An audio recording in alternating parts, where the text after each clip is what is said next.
Yo, what's going on YouTube? It's Gregulator60 and I hope you're having a fantastic day, simply fantastic. And I'm bringing to you another NPL Miners coach interview, and I am not alone. I'm here with my good pal Jarr, aka GBJ. Oh god. Why don't you introduce yourself, because I clearly can't. Yeah, I mean, it would be kind of awkward if you were here alone for another coach interview. So, I mean, what's up guys? Jarr here. Just go by Jarr. That's fine. There we go, Jarr. Now, I see you got a rebrand, am I right? Yeah. Basically, Jolt was being like kind of a little bitch. He didn't want, so when I win the minors this year, he didn't want there to be two Toronto Star Raptors, so I figured I'd jump ahead of the game, you know? Yeah, exactly. Well, yeah. I mean, to be fair, Jolt could get relegated. We don't know that for... That's true. He probably will, you know?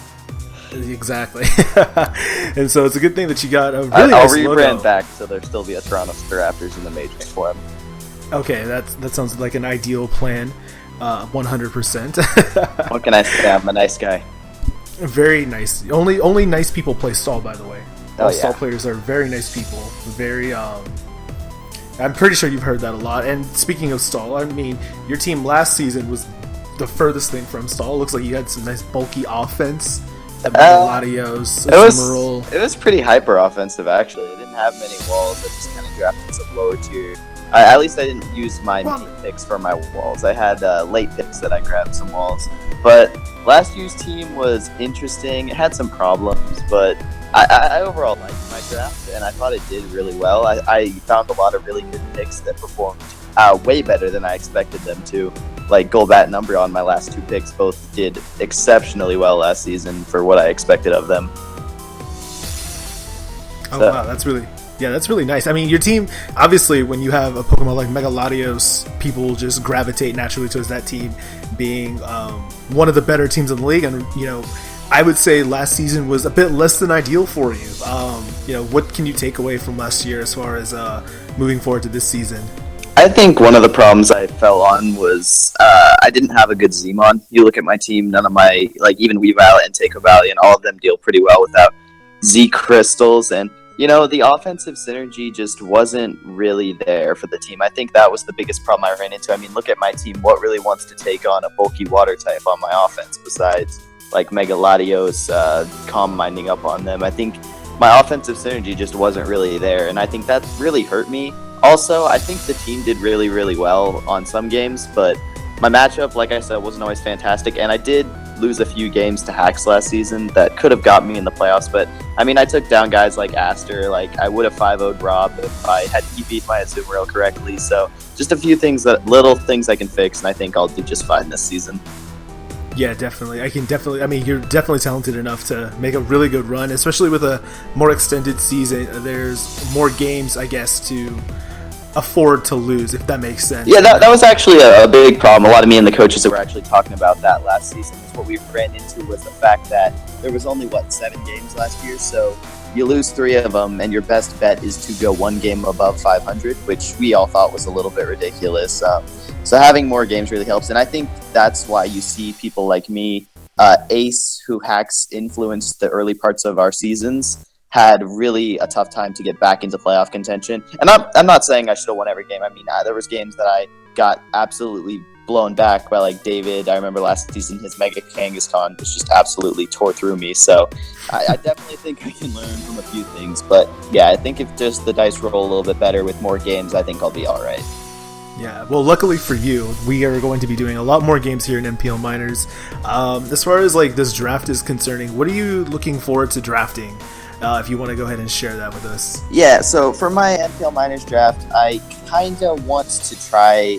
I want to use mons that I'm comfortable with. I've kind of taken to... I mean, specifically last season was kind of about using mons that I hadn't gotten to use before. Like, for example, I'd never used a Megalodion format before. I'd never really used a Weavile in a real league. I'd never used a Azumarill, Entei, Cobalion. I've never actually used any of them in league format before. Same with Umbreon and Golbat. I wanted to try new mons, and I'm honestly, like, the only one that super stood out to me was Azumarill. That thing was definitely my MVP last season. That thing is a monster with Belly Drum. And I was really happy. So this year, I want to kind of get back to mons I've used before while still trying to find and fit the pieces I need. But I think it's all about having better offensive synergy, and you got to know this time I'm going to be grabbing something that can deal with bulky water types. Yeah, you got to get yourself a really nice grass type or an electric, my dude. But even then, just a lot. It's good that you mention it because a lot of times people, especially because you guys did free draft last season, there was a lot of emphasis on taking mons that are just really, really good. Even because why not? There's no price limit. It's just take whatever's available. Do you think that kind of impacted, your draft as far as like what you decided to take? Oh, I think it impacted everybody's drafts. I think that, yeah, you're right. It's a free draft. Everyone wants the best mons. I mean, hell, I took Kip Howdon in the 9th round just because I could. When, in hindsight, I should have taken maybe something that fit the team a little bit better because, like I said, I was taking mons that I wanted to use, but I wasn't. Synergy kind of slipped to the back of my mind when I was building the team. And even though I thought I had one of the best offenses in the league as something like Mega Latios, Weavile, Azu, and Entei would usually be, it came down to, I remember it was versus Ace where I was like, holy shit, he brought a Flamewar Milotic. I cannot break this thing. And I had to lose 3 mons to it. So it was stuff like that just made it really, really tough for me. Yeah, do you think switching to the price drafting system is going to help you accomplish as far as synergistic requirements for your team are concerned? I think the price draft system is definitely better in some aspects, but my problem is that, we want to be the most competitive league out there, right? That's always the goal, is to have the best competition, but sometimes in a price draft, you may lose some of that competition because you're not getting the best mons on the field all the time. Yeah, sure, you're forced to adapt a little bit more, bring some more creative sets, but I think it all boils down to, again, is what do you want the league to be about? And I think getting this attempt back at it, because I've never participated in minors fully when we've done a point system, so I think this season will be a good test to what this league can be about, for me at least. Yeah, actually, I kind of hold an opposite view of you as far as the price thing is concerned. I think it's irrelevant, mainly because I think a lot of the league is really strong as far as coaching ability is concerned, and I think irrespective of drafts, I think you see a lot of the majors coaches participating in various formats like pricing, tiering, free draft. So I think you guys it'll be a fun season to watch, especially because I know a lot of the talent is really strong in minors. I think it's gone very unnoticed. And so I think you guys are going to have some great battles. Is there anyone you're looking forward to playing? Yeah, actually.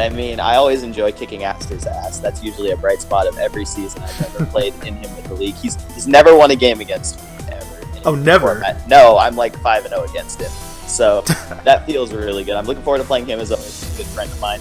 Looking forward to playing Septile MC. I did not get to play Monotui, who was in the league last year, because again, we had 7 games and a shit ton of coaches, so I didn't get to play him. I'm looking forward to playing George if I get to, because I've talked to him before. He seems like a cool guy, and obviously he's a 2-time GBA champion, so getting to play somebody of that caliber is really, really exciting. I bet you get that answer a lot, I mean, to be fair, this is only the second interview I've given, so yeah. He's 2 for 2. I'm I like my chances to be in the top 3 then. I can't wait to see George and say, "Oh, so George, who would you like to play?" Oh, I'd love to play Septile MC. He's a 2-time GBA champion. Honestly, what I'm thinking is I'd say the NPL competitive leagues out there, and I'd say the minors could be, but they keep taking our best players every season. I mean, that's kind of the point, right? Yeah. I'd say minors is up there with some of the most competitive leagues. It might be tougher than some leagues on their own. Than some leagues D1, yeah, I agree. D1. Yeah. No, you have guys like Rob and Mono who advanced up last season that are very respected in the community. Rob, I think, won the whole thing, if I'm not mistaken. Yeah. He's won multiple championships in other leagues, so to have a guy like that playing in your minors says something about the NPL, right? Yeah, exactly. It just seems that the NPL is just like a magnet for very good players. It's like the best of the best want to come to this league, and I think Jolt's and Jolt. And Jolt, we can't forget about it. The best of the best and Jolt. The best of the best and Jolt. The other Toronto Raptors team. Am I right? Yeah, I mean we talked about this. I did start a league format before him, so that's how it goes. So naturally better, am I right? Yeah, of course. Yeah, exactly. Is there anyone you don't want to play? Either for reasons like they hacks you too much. I guess Fog for that one. But Fog. I know. I think he was really excited to play you. I haven't interviewed. I think Bird is doing his interview. But if you remember last season, I lost to Fog on I was about to start a combine war with Cresselia and Eladia, my Megaladios and it got crit, and that was the start of my season, I'm pretty sure, close to it. So that did not bode well for me for the rest of it. But I ended up having to taunt foul play his Cresselia down with an Umbreon, so you can imagine my joy of that game. That was fun. That sounds like a beautiful date. Nice, serene moment. Took at least 20 minutes, so it was very good, very good. But yeah, I don't want to play Pog, I guess, if I'd have to say no. I don't really have any beef playing with anybody in the minors, so I guess I'll just go with that one. All right, that's great. Actually, we're going to wrap up with a couple of questions submitted by our viewers. Are you excited for that? Not really, but go ahead. Not really? Okay. PokeRob asks, it's 2016, the GBA want their analysts back. So I guess we'll go make a little side note about that. How was being a GBA analyst this season, and anything you could take away from it? No, I mean, it was a lot of fun. I mean, I always wanted to try power rankings. Obviously, most of us watch the GBA at some point, I assume, if not still watch it. And so being able to talk with some of the coaches, get in some of their minds with some of their sets, and I'm an opinionated person, so I felt like even though power rankings leads to obviously some criticism from a lot of fans, because if you criticize their favorite team, I know we caught a lot of shit for keeping Mono up at number 1 for the first 6 weeks, and then we caught a lot of shit for not putting MV up at number 1 for the last few weeks. Even if through all that, I think I don't really care what people think, so as long as getting out my opinions, that was a lot of fun.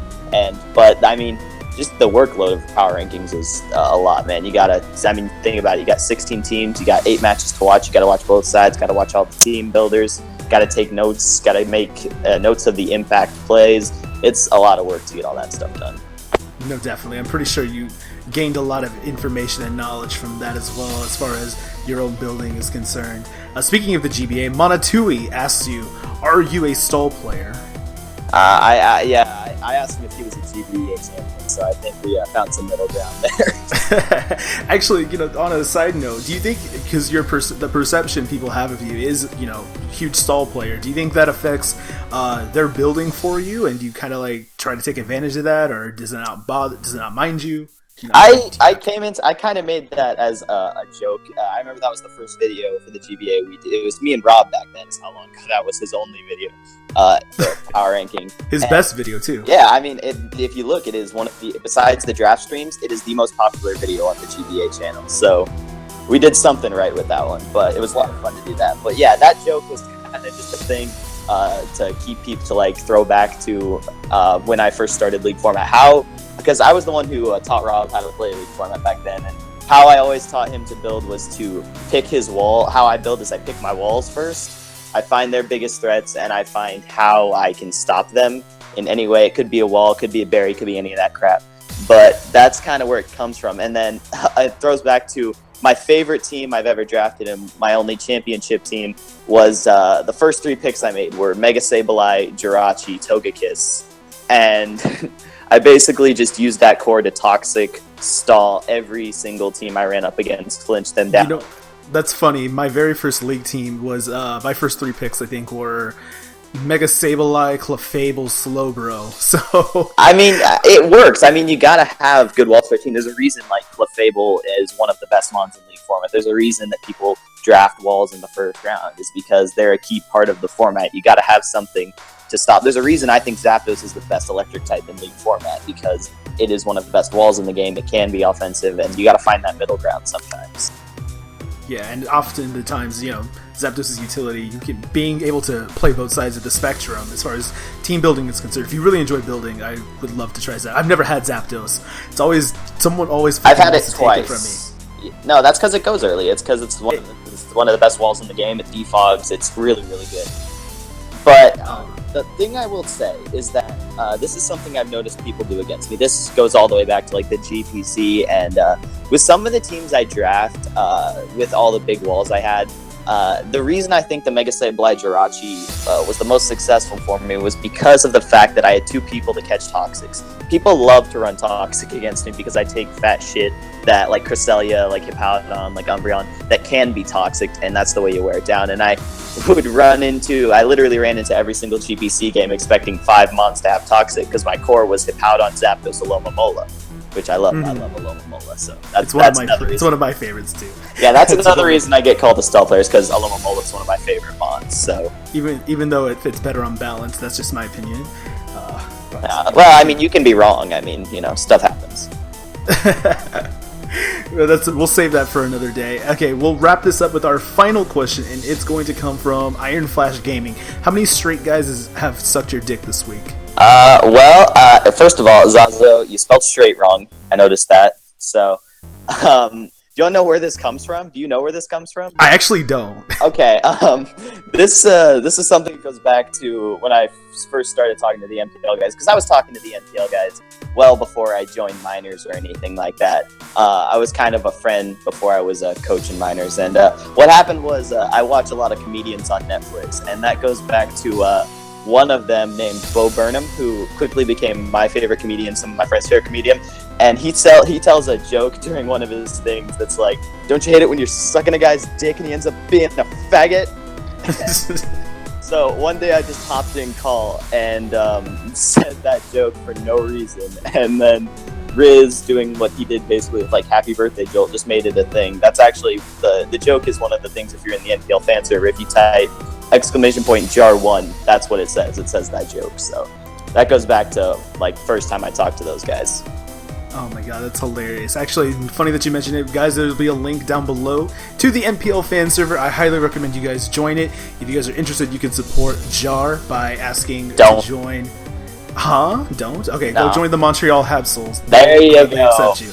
There we go. Yeah, if you like cheering for the heel, though, you go ahead and cheer for the Chicago Curin Blackhawks. But Jarr, it was really nice talking to you and doing this interview with you. Thank you for your time, and I wish you the best of luck this season, my dude. Thank you, Greg. Well, I don't need it, but I appreciate your support. Just don't join the fan server and join my team. I'll decide. All right, guys. I hope you guys enjoyed this video. Go ahead and leave a comment for Jarr down below if you have anything else to ask him, and we will catch you later. So have a fantastic night, simply fantastic, and we'll catch you all later.